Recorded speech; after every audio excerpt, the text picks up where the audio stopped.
After several emails and posts on Instagram, I decided to post this video. And this is going to require some coffee.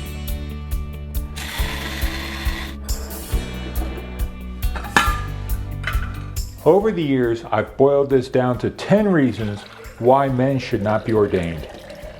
And during that time, I've had to change them quite a bit as our culture changes. So, I hope you enjoy this and you have a good cup of coffee.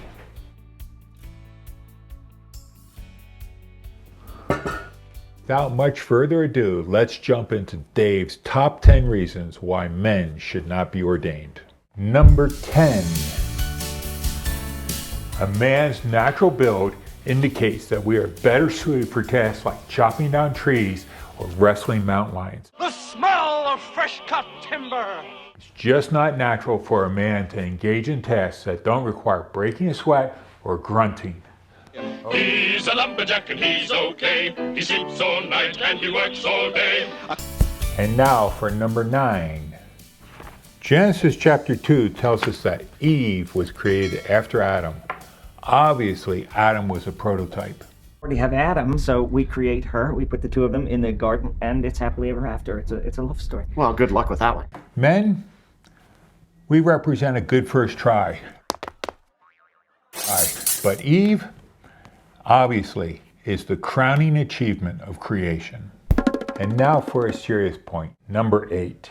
Historically and across cultures, men have often not behaved well in positions of leadership. Just in today's paper, we have an article about a pastor who was arrested for sexual assault. Let's just take one denomination for example. In 2022, the Southern Baptist Convention released a report that detailed over 700 men in positions of leadership and authority that had engaged in sexual assault and abuse across the denomination. I don't want to single out the Southern Baptist alone. This is something that has occurred across denominations and across time. Number 7. According to Paul in 1 Timothy, Eve was deceived, and this is why he writes that women should not teach or hold positions of authority. But here's where you gotta go, really, Paul? In every other letter of his, he lays the blame of the fall on Adam. Adam's disobedience resulted in the fall, mankind being kicked out of the garden, death spreading to all mankind, and that everyone has died as a result of Adam's disobedience from then until now. Obviously, Adam bears the greater responsibility here. As a result, every man in a position of leadership within the church should be carefully supervised and watched over because of Adam's disobedience and our following in his footsteps. Number 6. The choices we make in daily life demonstrate that we should not be in positions of leadership. There you go, right there. I mean, if there was a book on my life, there would be an entire chapter just on dumb Dave decisions. Now, if you've encountered any of these reasons in your experience as to why you are not allowed in a position of leadership or ordination within your church, drop a comment down below. I'd love to hear from you. Number 5. Some of us are just so darn exceptionally good looking, we're a distraction to anyone in the pews, and we hinder them from worshiping.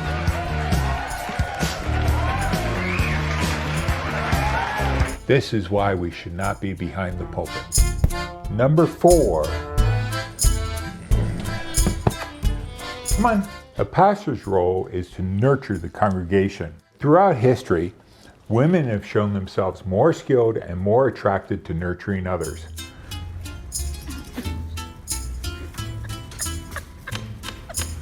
Therefore, they are the obvious choice for ordination.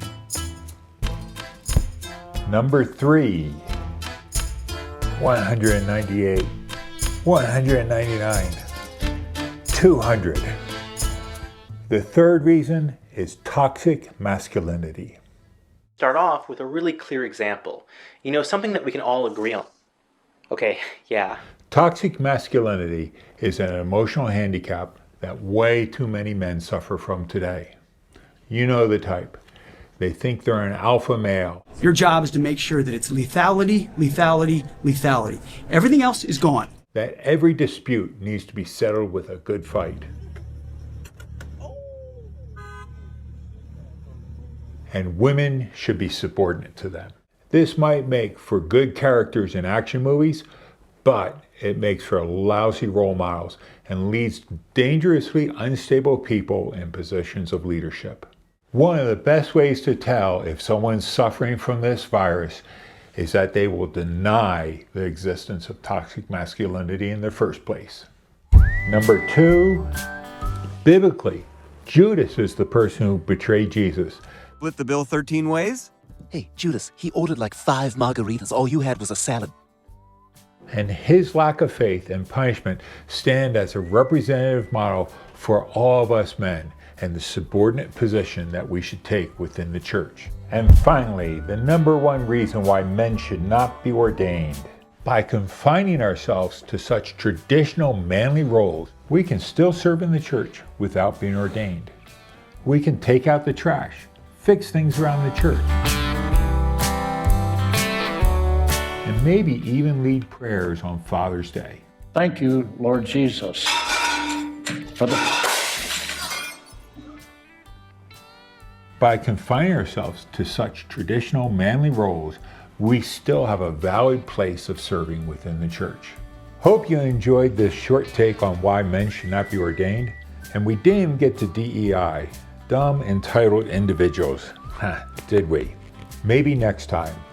Until then, peace. Yeah? Good.